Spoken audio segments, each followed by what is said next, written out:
Hey, what's going on, everyone? Vega here for SerpentX Tech, and Bitcoin Merch just sent us a nice little care package filled with a Mars Lander A1 right here, a Mars Lander solo Bitcoin miner, and their Disruptor USB solo miner. And you can see the tiny little ESP32 chip right there. Now, these miners are actually pretty popular amongst those beginners and even some of those more seasoned veterans that just like these what I call micro or nano miners for a very small chance at hitting a Bitcoin block or just to play around with. You can see that these miners, both Moonlanders, are USB powered. You can see the board down here, right? There's the SD card, little LCD up top. It's kind of like a sandwich board of various components together that the Mars Lander makes up. We got some LEDs here to light it up. Red Panda Mining and a number of my colleagues have done videos on these, but finally got my hands on one. And you can see the 3D printed stand that it's on, and then the housing to install your fan onto where the chip is, right? So most of your heat's going to be generated right here on the back side, and then it's going to get its power by USB. Because it's powered via USB, we know this thing is going to be super efficient, right? So like the bit axes and the nerd axes, they don't draw a lot of juice whatsoever.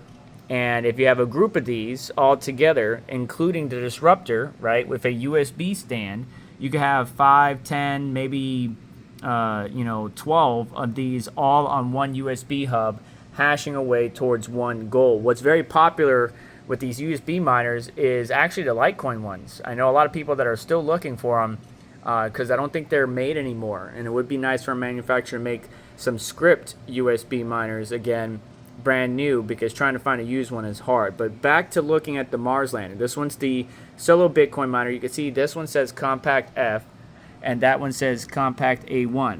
Both are made by Gecko Science. A staple in the mining community, OG as well. And again, that sandwich board there looks like we have a Type-C connection, or excuse me, a micro USB connection over here on the side. And then we have what seems to be a connector right here that's not populated right now. Then we got two more USB. I think this one's micro USB. Or forget, I might be saying that wrong. These are micro USB right here. That, I can't even think of the name. It's eluding me right now. Somebody say it in the comments. And then this one looks like, is that a mini HDMI port? Yeah, that's a mini HDMI port right there. You can see the stand has a little bit of power connector, or maybe a J1 connector coming up and plugging in. And then here's a USB connector on the side. And then they give you this, clear plexiglass that will go over it, and you can notice that some of them have cutouts. So you have a cutout here where you can plug in a USB. Hey, Bitcoin logo, cool. I honestly have never messed with these devices because I haven't owned one yet. Thanks to Bitcoin Merch, I now do. So we're gonna get this set up. On the back here is where your power adapter will go in and plug in, and then you can see the LED lights on the PCB. So we got a total of one PCB here, right? This black one with the LED lights. Another PCB that Gecko Science is using to house its main hashing chip. And then you have 3, this bottom PCB, 4, and then 5 housing the LED screen. That's 5 PCBs in this tiny little package to make one Mars Lander. That's absolutely amazing. Really been infatuated with these smaller products. Let's go ahead and get them set up and take a look at them. I don't have my USB hub, or if I do, it's somewhere in the garage. I don't know where it is, but I wonder if we could plug this in just into the side of this guy and somehow utilize both 2 into 1. But let's get these powered up. You do have your controller here to control your RGB lighting of your Mars Landers, and then a sticker, and then this USB guy. I'm assuming this might actually be for communication, so I'm not sure if we can use the Disruptor, but that might actually be for communication, maybe flashing this micro SD card. You see that both of them have it. They're 2 different cards. So this one's got a SanDisk 32, and this one I can't tell the manufacturer, but it looks like another 32 Gigabyte SD card, and you might use that USB port with this stick to flash it, update it, all that good stuff, because there are instructions, and inside the package we have a micro SD adapter. Now the SD adapter is not populated. Well, this one is. Wait, if that one is, why isn't this one? Is there one in there? Oh, okay, it is. Okay, so these micro SD adapters have something in it, but I already have micro SD cards in here. So I got to figure out the setup process, and of course, they probably give you a guide and everything. So I'm going to look that up and see what the setup process is and just give you a basic summary. There's plenty of guides online on how to do it. Warning, these LEDs are bright. If you have them in a room and you're trying to sleep at night, good luck. But you can see one of them is already establishing, and it's just saying to connect to Wi-Fi. So kind of like what we've seen with other macro miners, Nerd Access, Bit Access, we got to connect via Wi-Fi and then go through the setup process. This one is not lighting up the LCD screen just yet. There it is. So now we got to log into both of these via Wi-Fi. And by the way, the Disruptor will not fit because, one, I don't think it's meant for this, but you see how the plexiglass adds a little bit of extra space. I don't think, and the fan will be facing downwards, so the Disruptor cannot be tied into this. But either way, we got them both powered on. They're just using normal 5-volt power bricks that say Bitcoin merch on them. And setup is just like any other nano miner. So I'm going to use my phone to connect to the Wi-Fi and configure it accordingly. Just to show you real quick, I am connected via Wi-Fi, and if I tap and hold on it, I can see details about this particular guy and hit manage router. It's going to take me straight to the Wi-Fi, and now we can select our network, put in the Wi-Fi ID, and then select which pool we're going to connect to. I'm actually probably going to connect these to my own FutureBit Apollo 2 Bitcoin node, which I have my other bit access and small miners all connected to, all hashing away. It's basically the same thing as a doctor's pool, which is CK Solo, but through your own node. And Retro Mike has a video, if you haven't seen it yet, on getting people to connect. But once you have your wallet address and everything configured, you can go ahead and hit save settings, and it will start hashing, and then we can connect to it via its own IP once it's connected to our Wi-Fi. All right, these two are both set up, the A1 and the Solo, and I have them labeled accordingly in the Wi-Fi, because if not, they will cause issues.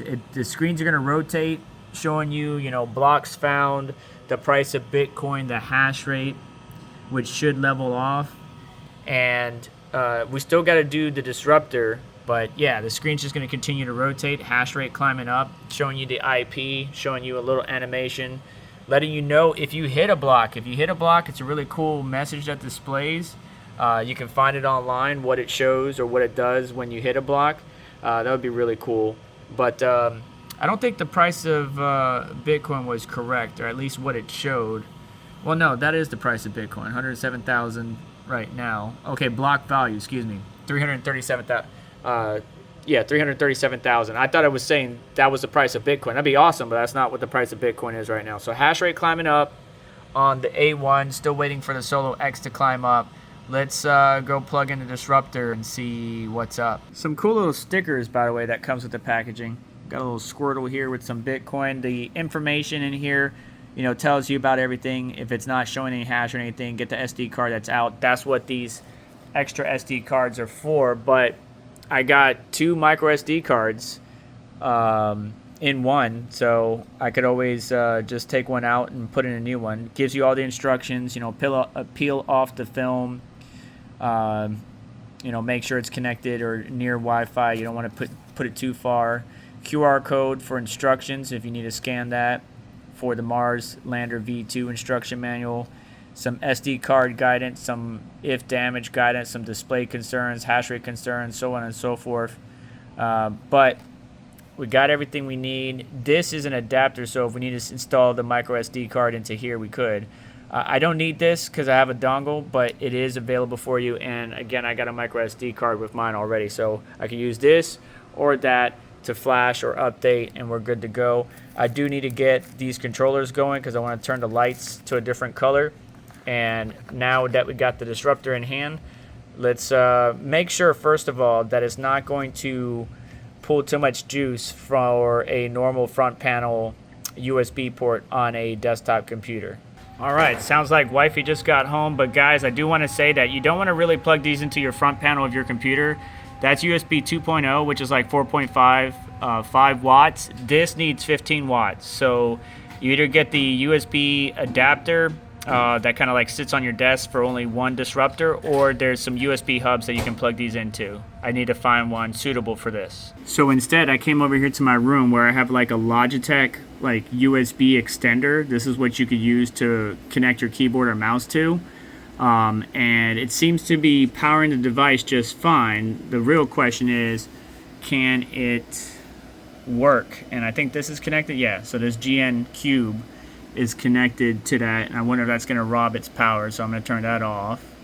But yeah, don't plug it into your front panel I/O or on your computer because it's not going to give enough power draw. Hopefully this guy will, but we'll have to see. Otherwise, we got to wait till we get a little adapter for it, which, by the way, Bitcoin merch does sell. And the chip that's in this guy is the 1366 from Bitmain. Right, so this thing's going to do about 300 gigahash in this tiny little package, which is pretty cool. All right, and these guys are running pretty good. These things can do anywhere between, like, let's say 250 gigahash to about 400 gigahash. Just some fan upgrades we can do and all that good stuff. Not going to worry about that just now, but we got all three devices up and running. The Disruptor is going to take a little bit of work on my part because I need that USB. But cool to see. The LEDs, again, are not on for this guy. I'm going to bust out the controller and see if I can get it to work. But even if I did, I probably would set it to one static color instead of flashing like this, because at night that could get really annoying. But a huge thanks to Bitcoin Merch, who sent us this nice little care package. Again, these things have been around for such a long time. They have the revision 1, revision 2, revision 3, different variations of what they have built upon, and I just think these little guys are really cool. Just like the Bit Axes and the Nerd Axes, I love these things. You can check them out in the description down below if you're interested. I'll link it, and yeah, it is an affiliate link, so if you click it and you buy anything, it will help out the channel. But whether it's the Disruptor USB, one of the Mars landers, or just a proper ASIC, whether it's the older ASICs or even the newer ones, Jazz Miners, Bitmain, Bitcoin Merch has got you covered. So check them out. Links in the description. And take care, modern miners. Cool. Oh yeah, hit that like button on the way out, please. That'd be cool. And subscribe. See y'all later. Time to eat.